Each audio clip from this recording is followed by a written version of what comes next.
Hello to all my physics pals. Paul Lake here with another physics problem solved. Hope you're doing great. And this time we have an angular and linear quantities example problem. I'm calling it the wheel on the bus goes round and round. And let's read the problem. It says a bus accelerates uniformly from rest and reaches a speed of 22.0 meters per second in 12 seconds.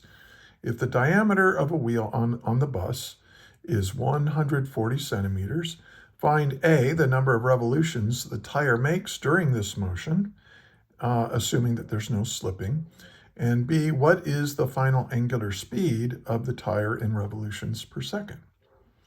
Okay, and to solve this problem, you should be familiar with angular and linear quantities, and also the kinematic equations for constant linear and angular acceleration.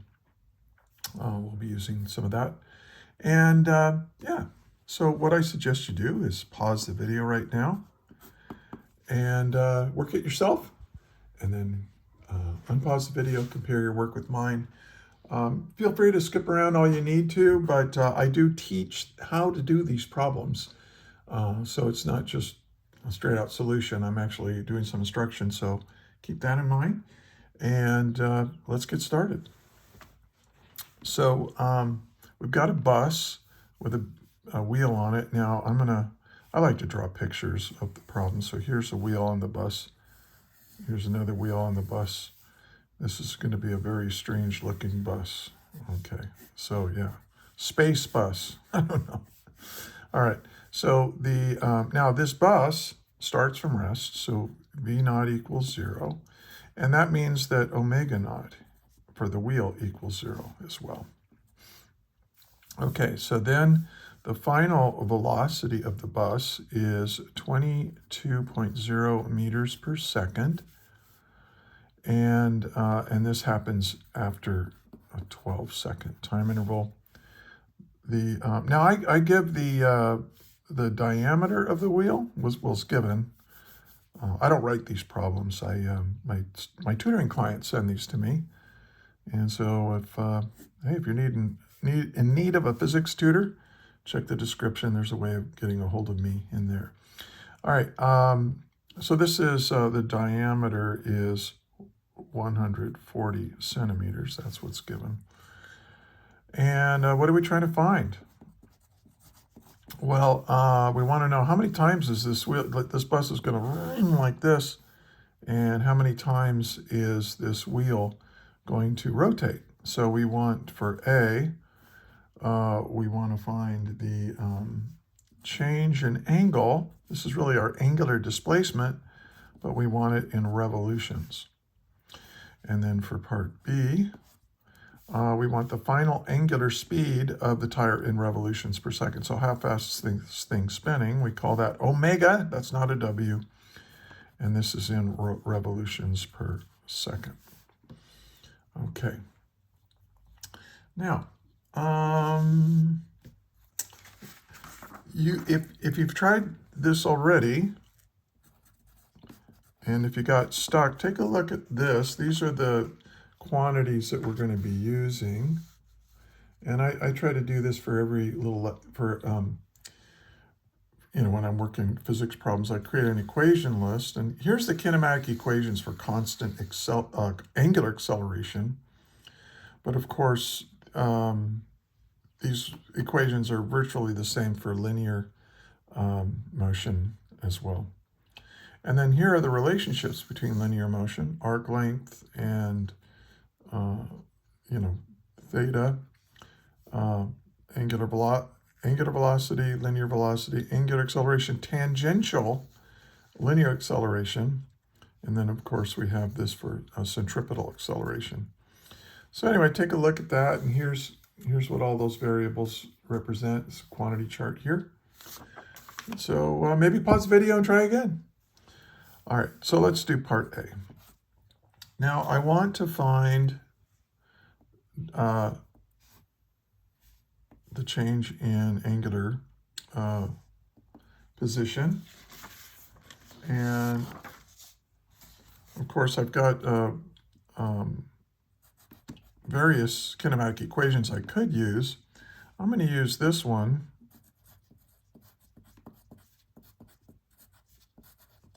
And the reason is that I'm looking at this kinematic information in linear, and I think I can find the linear acceleration from this. And if I know the linear acceleration, I can figure out the angular acceleration and put that in here. And from that, I can figure out what the how many revolutions it has. So, so this is 0, so we don't need to worry about that. But we need to find the angular acceleration. And the angular acceleration is just the tangential acceleration divided by the radius. Okay, well, the radius is equal to the diameter divided by 2. So this is 140 centimeters divided by 2. That's 70 centimeters, and I'm going to express it in meters. So that's 0.700 meters. And then the tangential acceleration, well, I'm going to get that from the linear motion. The bus is accelerating from 0 to 22 meters per second in 12 seconds. So I can use this equation. And then I can, from that, and then this is 0, it starts from rest. So, hey, acceleration is just the change in velocity over the change in time. Okay, and then this is equal to, see, v. What is v? 22.0 meters per second, and we went that fast in 12 seconds. And I just, you know what? I just thought of an easier way of doing this. I'm going to do it both ways, actually. So that'll be good. All right, so 22 divided by 12.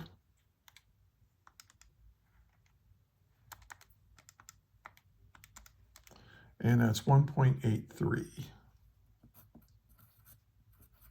I'll add an extra 3 in there. I like to carry one extra significant figure sometimes. And this is meters per second squared. Okay, so now I know what r is, and that is, so I can plug them in here. A sub t is 1.833 meters per second squared, divided by the radius, which is 0.70 meters. And this is equal to 2.62 radians per second squared. So now I can figure out what the change in angle is, and that's equal to 1/2, and then here we have 1.833 meters per second squared times time squared, where this is 12 seconds squared. And when you plug all that in, you get 188.64 radians per second. But we want our answer in revolutions per second. So how do we do that? Well, we know that in 1 revolution, that's what I want to end up with, so I put it in the top. And 1 revolution is the same as 2 pi radians. Hopefully you know that. And that goes away. And when we do this, we get a change in angle of 30.0 revolutions. Now, I thought of another way of doing this, might be a little bit simpler. Remember that we said that,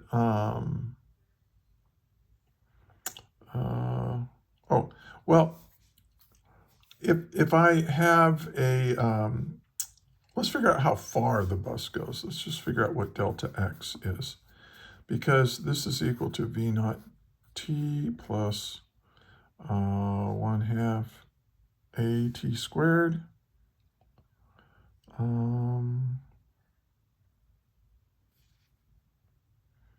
let's see, delta x is equal to,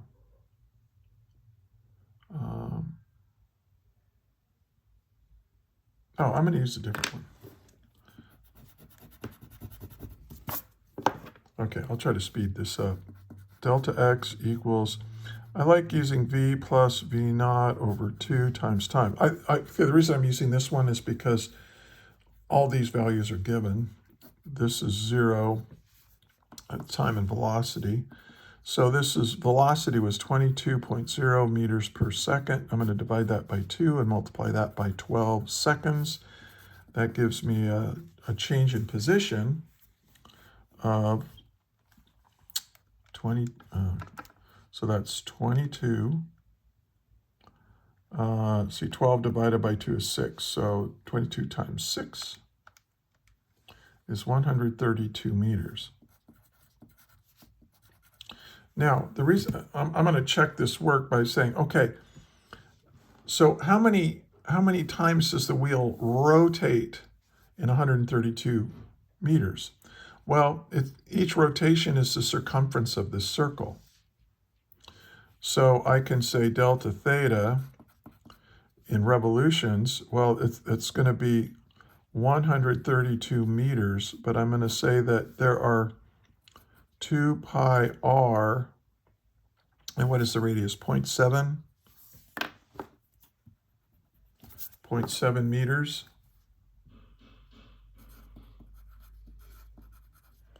That's the radius of the wheel. And one thing that's kind of interesting is that you can kind of think of the radius as how many meters per radian. How much arc length do you have for every radian that you rotated? Okay, and so 2 pi, oh, I'm sorry, no. This is per revolution. 2 pi r meters in one, not radians, in revolutions. Maybe I should, I'm just going to go with this. This is just kind of a check anyway. So 132 divided by 2 divided by pi and divided by 0.7, and I get 30. Yay! Same answer. 30 revolutions. So meters cancel and you're left with revolutions. 2 pi r is the circumference. So this is how many circumferences of the circle there are. Well, one circumference is one revolution of the tire, of the wheel. Okay, so the wheels went round and round 30 times.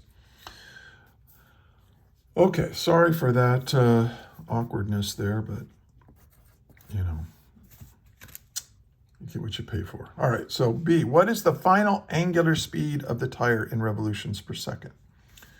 So here, I'm going to just say, well, the final angular velocity is equal to the initial angular velocity plus the angular acceleration times time. And pretty sure the angular acceleration is right because we got the right answer here. So, yeah, and this is 0, starts and rests. So this is just, now this has to be, well, this was given in radians, right? So this is 2.62 radians per second squared times time. That's 12.0 seconds. So that cancels that, radians per second. So 2.62 times 12. And we get, what do we get? We get 31.44. And this is in radians per second. But we want it in revolutions per second. Easy, okay? We know that in one revolution, there are 2 pi radians.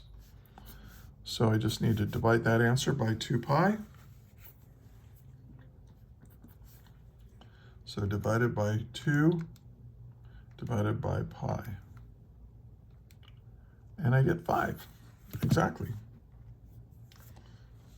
5.00 and 5.00 what? Revolutions per second.